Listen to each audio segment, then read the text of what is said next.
Hey, what's up, guys? I just realized just how much better it is to play Gran Turismo 7 PlayStation VR 2 with brightness to middle. I wish that I have done this before. One of the reasons why I felt that some games were a bit blurry is because I had my peak brightness on PlayStation VR 2 headset all the way high, and this is one of the biggest mistakes I made, honestly.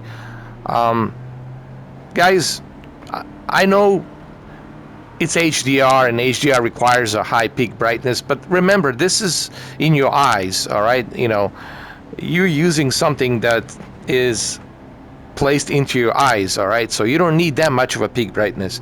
And I think the most comfortable peak brightness is in a balanced middle. So how do you do this? It's simple. You just go to your display on PSVR 2 options. You click a PlayStation button, and down at the bottom you're going to see PlayStation VR 2 options, and under the PlayStation VR 2 options, that's where you select brightness and the size of your screen when you're watching cinema mode. So right above the screen size, there's going to be brightness slider. Okay, so that slider goes from 0 to 100. You want to keep it around 50, in the middle, balanced in the middle. And I purposely am playing this at night just to see how the light reflects with a peak brightness set to balanced. You know what? I don't even see my stuck pixel that I had previously. I don't even see it anymore.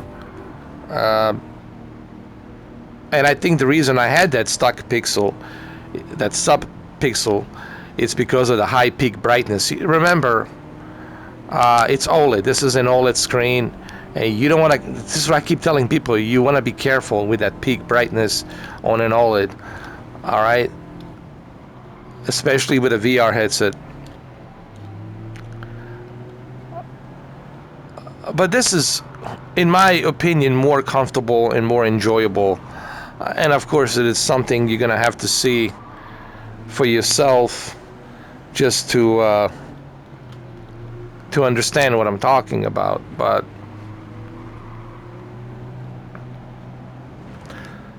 I wish that I had done this earlier. Even when I was watching Avatar movie on it, I was like, well, it's too bright, man. I don't know. This is kind of straining my eyes, Remember, it's about a comfort, the whole idea of VR is comfort, right? You want to be comfortable, so that brightness, I'm not asking you guys to keep it dimmed all the way down, of course not, but balanced middle is honestly where it should be. And I think Sony should have addressed this. They should have, kind of tell everybody, hey, don't crank up all that brightness all the way high, keep it in the middle. I think they should have done that. My only complaint about Sony when it comes to PlayStation VR 2 is they didn't do a great job with communicating with us PS2 owners.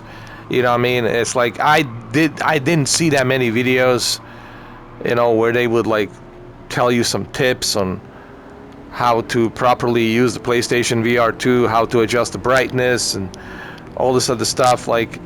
They focused more on the teardown of the headset, which I thought personally no one really cared about. I mean, it's kind of cool that they are showcasing to you what's inside the headset, but no one's going to be taking apart PlayStation VR 2 headset, okay?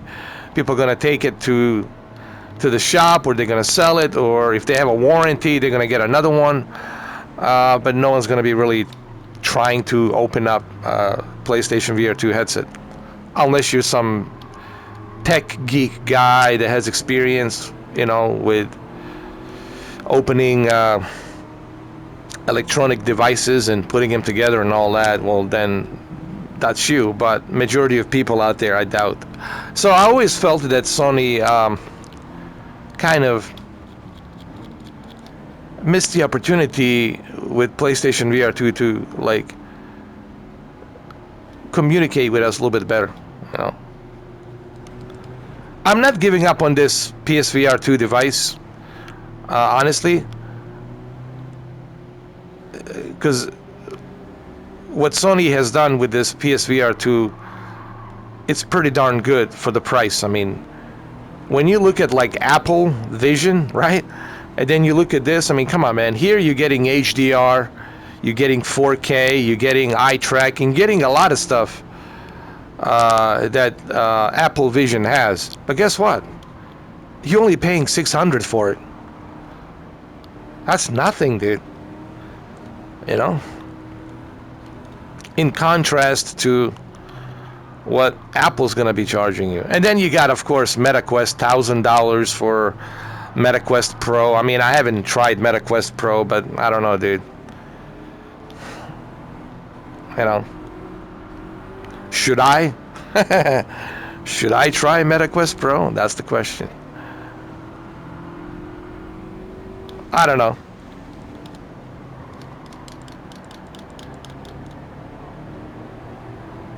I'm really satisfied with PlayStation VR 2, honestly.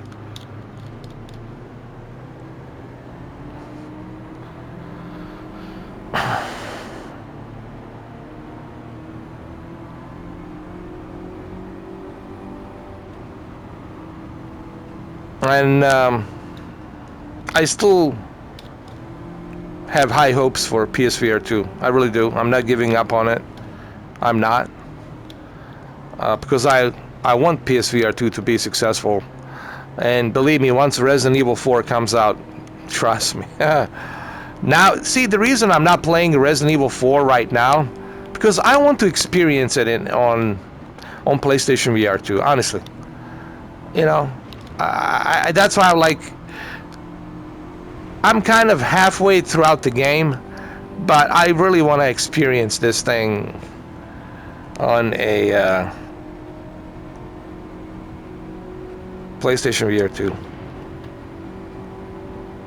So yeah, this video, it's really me just like rambling about PlayStation VR 2 and letting you know that, hey guys, keep that brightness in the middle, man. First of all, it's more enjoyable. You can spend more time watching it, more time playing with the VR headset. It's easier on your eyes, and you're not sacrificing HDR, you're not sacrificing on a color or anything like that.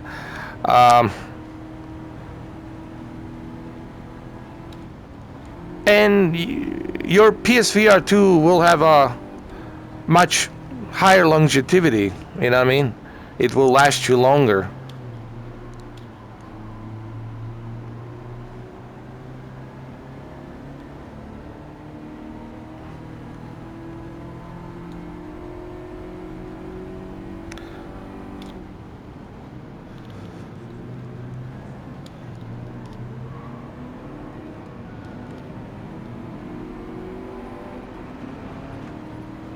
So, yeah, I don't know what else to say. And, oh yeah, I remember. Guys, virtual reality, it's something that it's hard to explain and put in words until you actually try it,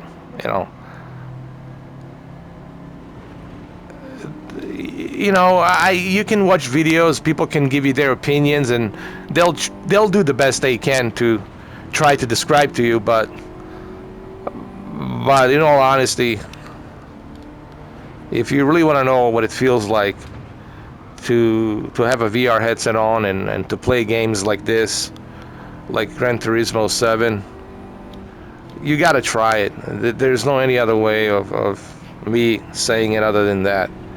This is something you have to try for yourself to truly appreciate this,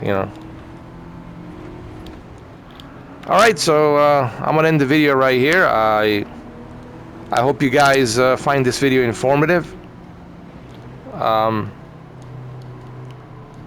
Give it a try.